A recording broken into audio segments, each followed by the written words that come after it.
YouTube, it's Tracy from Queen of the Board, and today I am playing Tales of the Arthurian Knights from WizKids. This is a 1 to 4 player, about a 45-minute per person game, storytelling adventure. Come and join me.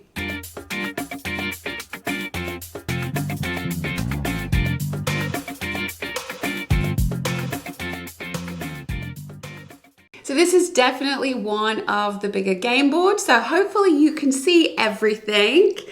We're going to be adventuring around this map, taking on quests and gaining skills, gaining renown in divinity, romance and villainy, picking up treasure, finding statuses good and bad, and of course, when we do have some moments of triumph, we get destiny points, and that's how you figure out who won the game.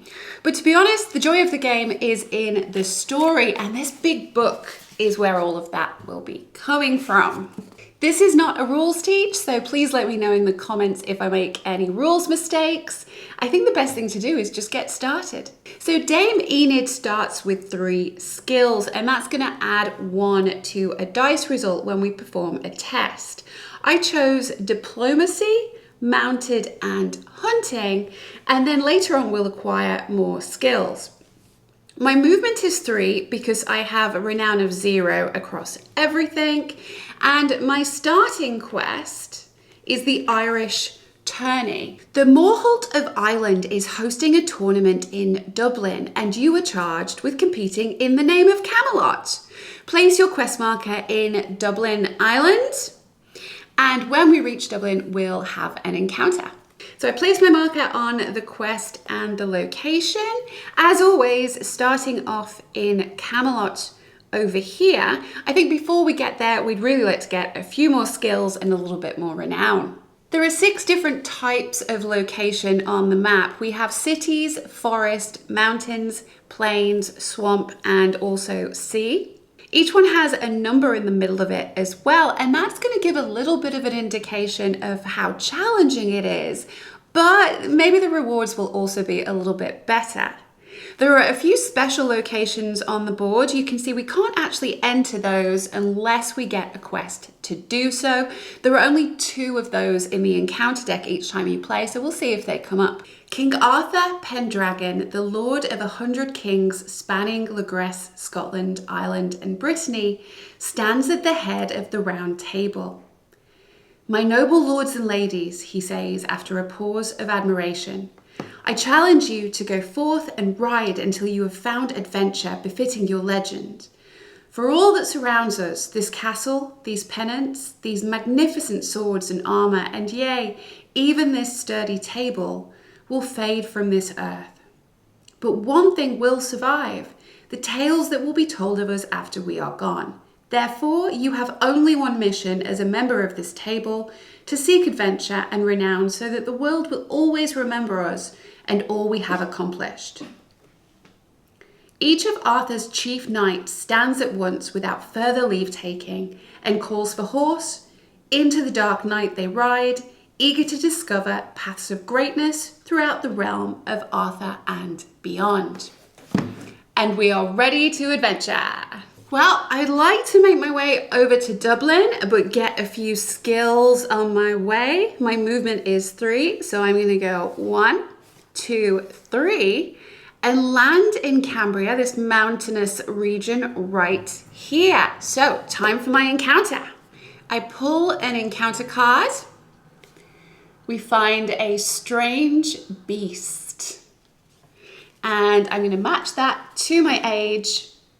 Then check my region is mountainous, which means it's 2229 in the book. As you and your retainers skirt a narrow mountain ledge, you spy a huge nest on the ridge just a few feet above you. While you pause to consider what creature it belongs to, you see the massive head of an eagle abruptly look over the precipice and peer down at you. Above the creature's head, you spy its feathery wings and the bushy tail of a lion.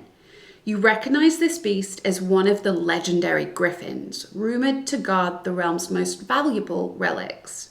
You may steal the griffin's relic, Or you may make peace with the griffin so that you can learn more about the creature and then pass safely by. So, do I want to be a good guy or a bad guy? This is where the renown comes into play. With villainy, I feel that's kind of a villainous thing to do. So I'm going to choose to make peace with the griffin and learn more about the creature, going to 2019. You attempt to communicate with the griffin and build a rapport with it. You may use nature lore to create gestures that the griffin will understand, or you may use piety to pray for the ability to speak directly to the creature through the use of mystic tongues. So I don't have either nature lore or piety. I can still use the skill, I just get a bonus of 0. So I think I'm going to go for nature lore. And the test is 2 plus the location number. So it's going to be a test of 2 plus 1 is 3. And I get a 5. You know that the griffin represents a fusion of kings through its combined forms of the lion, the king of the beasts, and the eagle, the king of the birds. You therefore bow before the griffin as a symbol of royal respect. At first, the griffin cocks its head to the side as it considers your stance, but then it nods respectfully back to you and retreats to its nest, allowing you to pass safely. Yay! So I gain destiny equal to the location number, so I get my first destiny. Let's pop that on my board. 1 wilderness skill of my choice.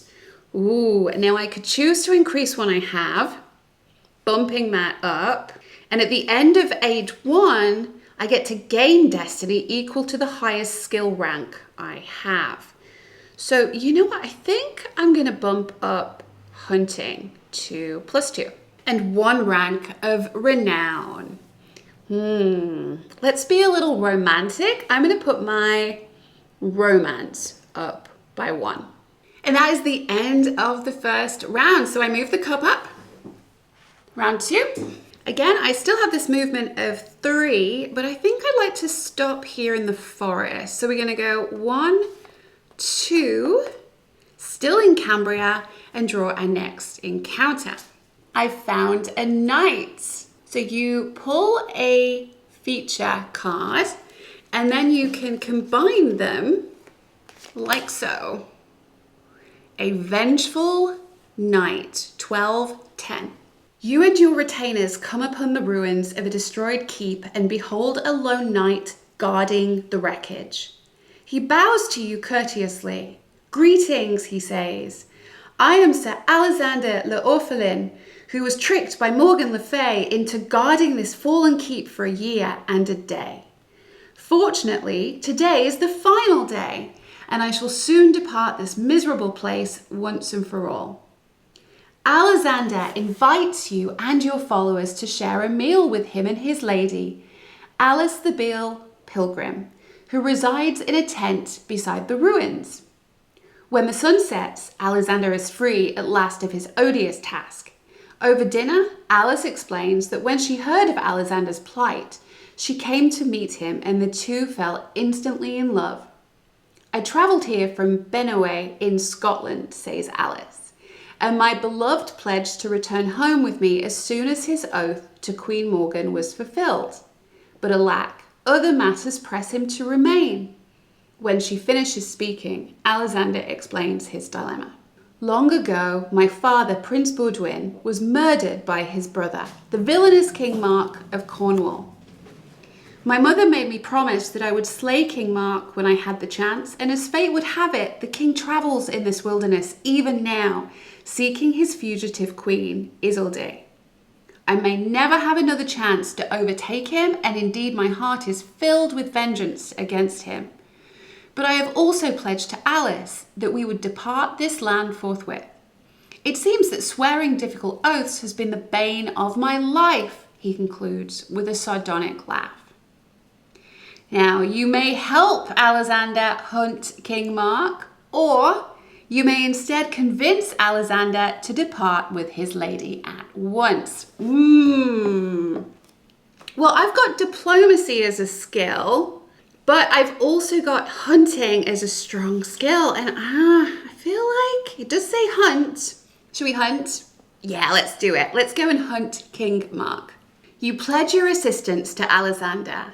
The only solution is to fulfill both of your oaths, which you may do if you slay King Mark swiftly and then journey thereafter to Benue with your lady. And that you may accomplish with my help, which I freely offer. You may use hunting to help Alexander set an ambush for King Mark's caravan, or you may use warfare to assault King Mark's forces after a direct challenge. Well, my hunting's at +2. It's my strongest skill, so I definitely want to do hunting. It's a test of 3 plus location. Ugh. So I need 5 or better to succeed. Need to roll at least a 3 thanks to the modifier. And I get the 3, so 3 plus the 2 defeats the test. Fantastic. It takes only a day to discover the trail of King Mark's caravan. You, Alexander, and your followers set up an ambush for the Cornish retinue. When the king's coach draws near, you attack from all sides. King Mark's champion, Sir Andred of Cornwall, rallies his knights and stands in your way, while Mark flees in terror. You and Alexander overcome your enemy's defences, slaying Sir Andred and seizing much of the caravan's wealth. Although King Mark escapes justice, Alexander is satisfied that he has dealt a vicious blow to the Cornish monarch and presently agrees to head north with his lady.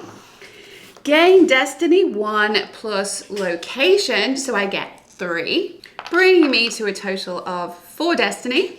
I gain hunting and warfare, so my hunting goes up to 3. Warfare makes it to the board. And 2 ranks of divinity. Well, you know, I'm going to push, I think, my romance up to here because now I have a movement of 4. By the way, the rule book actually has in the back a sort of a helper on how to pronounce some of the words. I'm just winging it, so please, if you're not sure, if you'd really like to know, don't trust me. Next, it's round 3, still in the golden age of Camelot. I've now got 4 movement, so we could just go ahead and let's get to Dublin. 1, 2, 3, and let's check the starting quest. When you reach Dublin, have a standard encounter. What do we find? A perilous cave. Now we're in a city, so 2201. As you arrive at the city, hungry and weary from your day's journey, you see many folk gathered outside the main gate. The troll has struck from his cave again. I just know it, laments a townswoman. My husband's caravan should have returned home by now. My daughter had gone down the way to meet him, and she hasn't been seen since. Despite the dark hour and your exhaustion, you may investigate the troll's cave immediately to see if the creature is responsible for the missing townspeople. Or you may continue inside the town walls to the safety of a hot meal and a soft bed, hoping to learn more in the morning. Ooh. Well, to be honest, I'm a knight. I can't just ignore this and go and get dinner. So it's going to have to be a very tired investigation of a troll's cave. 1008. The townsfolk tell you how to find the troll's cave, which lies up the stream from the city. As you near the area, the moonlight reveals local signs that read, Troll Cave. The signs lead to a forbidding crevice descending deeper into the earth. A horrid stench rises from the cave, turning your empty stomach inside out. As you approach, you see a broken wagon wheel outside the cave, as well as a few coins spilled hastily by the creature who raided the merchant's wagon. You may use hunting to lay a trap for the troll and steal the merchant's goods for yourself, or you may use endure hardship to explore the cave, despite the stench, in the hope of finding the missing daughter before it's too late. Well, laying a trap for the troll. I can't really say no to another hunting test. It's too good. So I'm afraid I'm going to steal the merchant's good. I'm going to be a bit of a naughty knight. So it's hunting, test of 3. I can't fail. I will roll. Oh, 5 plus the 2, I get 7 to my test of 3. Successful. You set a metal trap outside the troll's lair, hoping to catch him by surprise. A few hours later, the troll emerges into the early morning darkness with a jingling sack thrown over his shoulder, mumbling to himself. Dingy Jack's off to prowl afore the sun comes up. He steps right into your metal trap, and the sound of the snap startles him so much that he drops the sack and stumbles off into the darkness, dragging the trap along with him. Once he's gone, you eagerly inspect the sack, spying a chest of silver belonging to the merchant, as well as the severed head of the merchant himself. Gain 1 destiny and 1 rank of renown. Ooh, so I didn't get villainy. Let's do another romance. And I get a destiny. So we're at 5 destiny total. That's not too bad. That is the end of round 3, moving to round 4, the final round of the Golden Age of Camelot. So I also get to gain 1 destiny and 1 martial skill of my choice. The martials are the red ones. So I think I'm gonna increase my mounted to a 2. And 1 more destiny takes us to 6. I clear the markers from the board. Once you've completed a quest, you automatically draw another one. You always have to have at least 1 quest. What do we get? Artifact of Power. So for this quest, you would ordinarily have another player choose a region, but instead the game comes with these solo co-op cards to help you with these choices. So I'm just gonna go ahead and draw a card, and I get Le Grasse. The Artifact of Power. A passing nobleman tells you of a treasure hidden in the wilderness. Now I'm going to choose, I can choose anything except a city. I think I'll place my marker here. Forest, strength of 2, not too bad. And when I get there, I'll have a special encounter. Exciting. So traveling for 4, I think we'll go 1, 2, 3, 4, and end in Cameliard. Cameliard. And here we find a rogue. Oh, it's a sorrowful rogue, 1702. You come upon a group of villagers conducting a trial. Apparently, a peasant named Milo was caught stealing an expensive elixir from a wealthy shopkeeper named Master Owen. I'm truly sad and sorry, masters, says Milo. I've always been an honest man, but I've grown desperate of late. My wife lies dying of consumption, and I heard Master Owen's street barkers saying he had an elixir that'd heal all afflictions. I've no money nor nothing to trade. Mine's the fault, but stealing the medicine was the only thing I could do. His plea elicits quarrelsome shouting. Master Owen demands that the man be fined, flogged, and placed in the stocks, whereas the other villagers are uncertain whether the punishment would be just given the circumstances.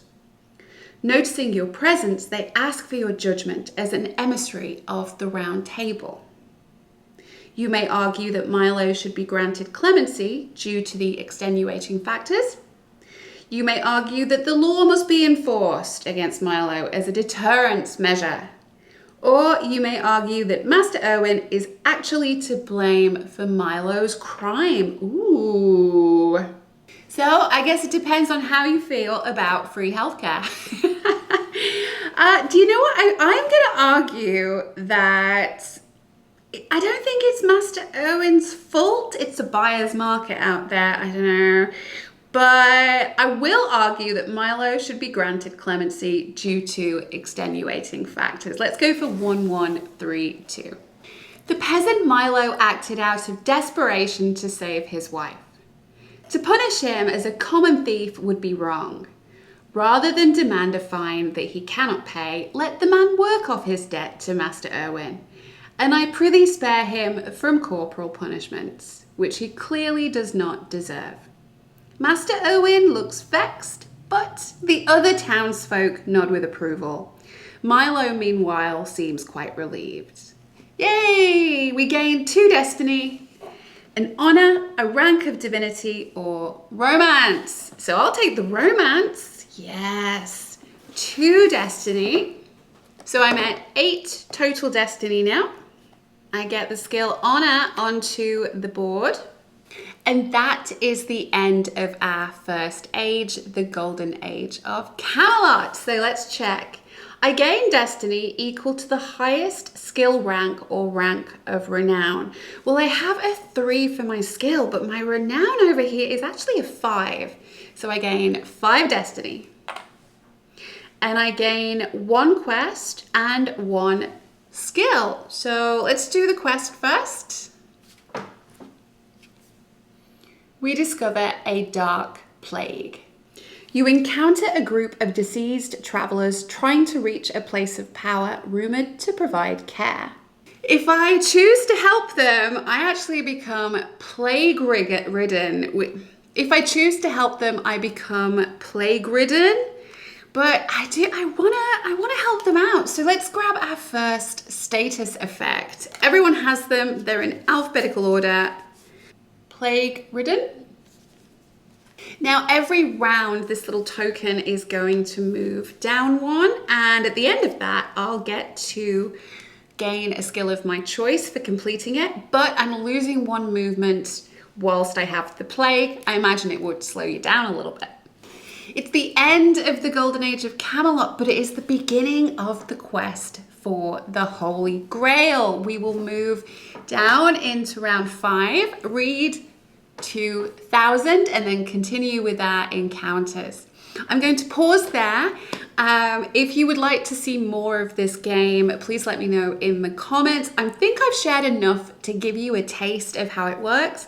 The rules are pretty straightforward. It's really nice to play even just on your own, but I think as a group game, this would be fantastic. Some of the stories are absolutely hilarious. There's a lot of really just fun choices to make. I mean, this book is full of cool stuff. I just got the plague, so, you know, what are you gonna do? So if you enjoyed it, then please let me know. Like, subscribe, do all the things. Bye.